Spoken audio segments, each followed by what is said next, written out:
Was there a moment in your YouTube channel or a milestone or a video where you're like, oh yeah, we finally made it? This I remember one of our managers saying, like, "You're gonna get a silver play button." And we were both like, "Are Hmm. you sure? We don't believe it." Like, that seems so far away and impossible.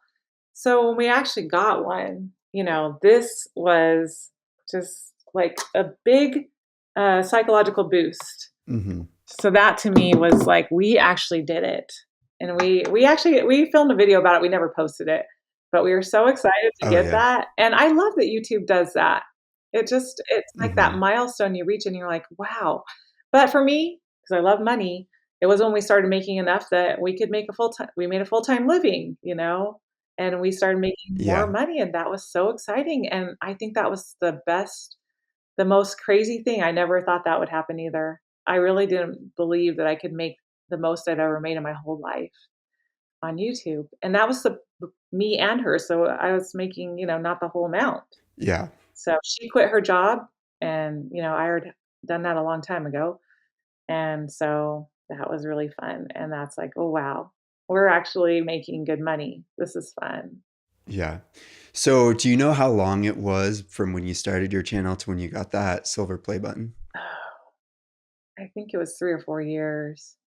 Do you think it was like uh did it escalate a lot in that like last year before you got the play button or I was like, "We're gonna invest and we're gonna, like, really" like, we had never really put money into making videos besides our editor, so we started experimenting and doing things. Some of it worked, some of it didn't, but the things that worked Mhm. really well. We diversified our income a lot with, adding Amazon influencers, which was new and was crazy successful.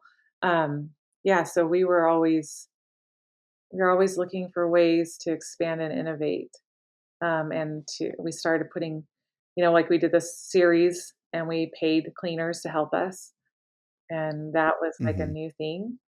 I experimented with different things. So it was, yeah, that was like a huge turning point. It was scary to do, to put that much money into it. Yeah. I know Mr. Beast is like the extreme opposite, right? He invested back so much into his business, back into YouTube's or his videos again and again and again, and look where he's at.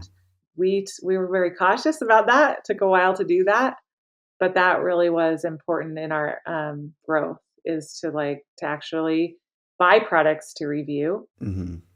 Sometimes I like that because the brand isn't telling you what to do, and some Right. people are like, "We want an 8-minute video on the sponge." Well, I don't think I'm that entertaining that I can talk about your product for 8 minutes. That's a long video. It's much better if I incorporate it into what we're doing and talk about it in other ways, but yeah, we had bought some of our own vacuum mops. We also had brands send us vacuum mops. I think, like I said, I think we've reviewed 7 or 8 different kinds, different ones, and it's fun to see the innovation and Mhm. things, but yeah, I think that was a big turning point where we started to take those risks and invest.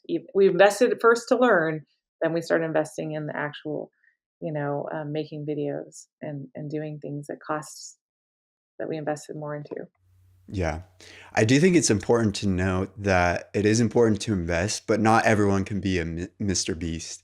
Like, not everyone can invest 100% of the money back into it because, at some point, hopefully YouTube is your full-time job and you got to be cautious. And I think that you guys went about it very smart by investing a little bit, and I think it paid off.